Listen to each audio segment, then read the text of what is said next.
Hi, I'm Shea and I'm part of the Safe Taxi team. I help mostly with the Twitter feeds.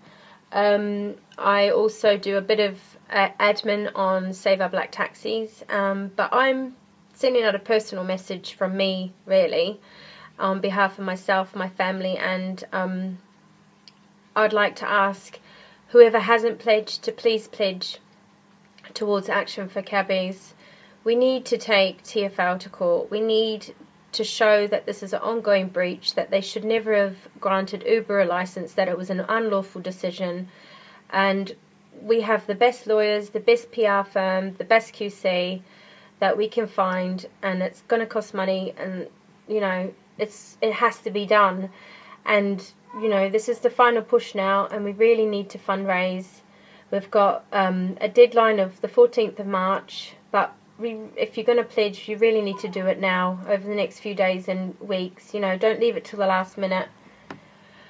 There's been some concerns around the flexible funding option. That was always chosen as the option. I've said this before in tweets and stuff, but it would be a terrible shame if we got very close to target and we didn't get the money because we didn't make the target. There was only two options of setting it up with the crowdfunding site. One was flexible, one was fixed. Fixed would have given us no leeway whatsoever. If we hadn't hit the 600k, sorry, we just wouldn't have got the money. They wouldn't release it to us. So that's why we've done the flexible funding.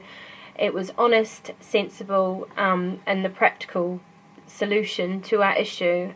There's no ulterior motive or anything like that. Basically, no JR means no money taken.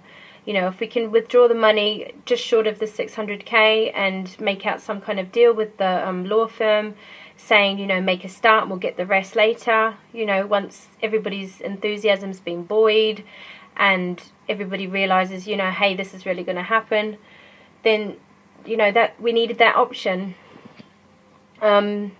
I also wanted to talk about how Safe Taxi is a team effort. Artemis was the founder. She works tirelessly. She is just hell-bent on making this work.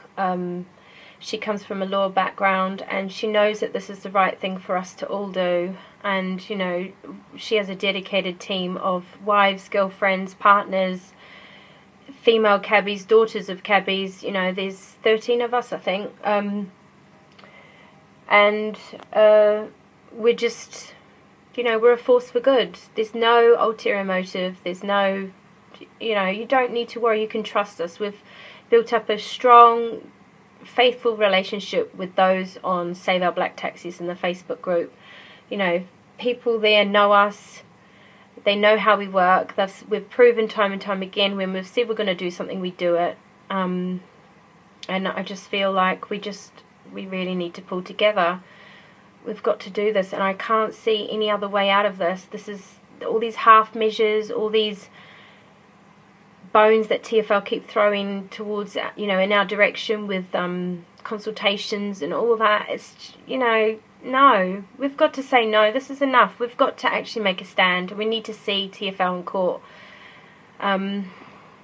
Also, I just wanted to say why we got PR, why we have a PR firm. Basically, I've been on the receiving end of it. I know what it's like trying to get journalists involved. Every time you mention Uber, they run a mile, and then you've got conversely, you've got on the other hand that every time you talk about the black cab situation, the media want to talk about Uber. It's just, you can't win. You can't get a fair slant on your story. The journalists will always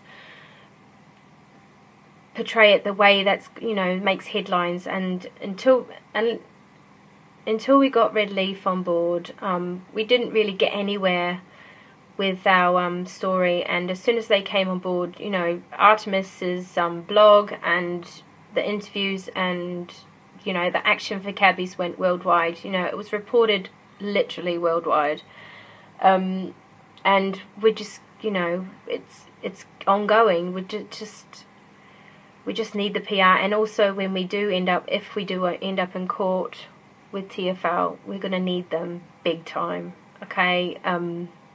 There's going to be this massive propaganda war machine going with any kind of, like, you know, we're taking the government to court. There's going to be some backlash, and we're going to need somebody, we're going to need a team of professionals there to cope with that and help us through that time. I just wanted to say, if you're part-time or retiring soon, or think the game's dead, or even if you feel as though, you know, the trade doesn't need saving, just pledge. Action with Cabbies is about unity, and it's about having a fair go and seeing TFL in court. And if you can't do it for yourself, do it for those people coming behind you. You know, my partner's only 4 years out. We've struggled. You know, I didn't come into this lightly. None of us did. None of the Safe Taxi girls did. We worked tirelessly around the clock. You know, if you see what time we all post our posts on the Facebook group, or when we send out tweets, it's basically 24/7. We work too hard to just let this go, to just give up now. We can't. So we just, please pledge for Action for Cabbies. If you can't do it for yourself, do it for your family, or if you're a family member, do it for your cabbie who supported you. Do it for those people who are following behind you. Do it for the trade that's been going on for, you know, 365 years. I could have that number wrong. Forgive me if I have. So we're a force for good. Please don't be suspicious of us anymore. You know, you see what you get. We've got nothing to hide. We're just a group of women who are trying to just make things better for our cabbies, to make them happier in the jobs that they love, and whatever positive outcome we can get for them benefits the whole trade. So please pledge. Go on to at Action Cabbies on Twitter, at Save Taxi on Twitter, or Save Our Black Taxis on the Facebook group, and we also have a website, www.savetaxi.org. I'll put all the details below this, but please, please, please pledge way before the 14th of March. Your money's safe. If we don't hit target, if we don't get near target and then are able to get the judicial review, your money won't be touched. Please pledge. Thank you.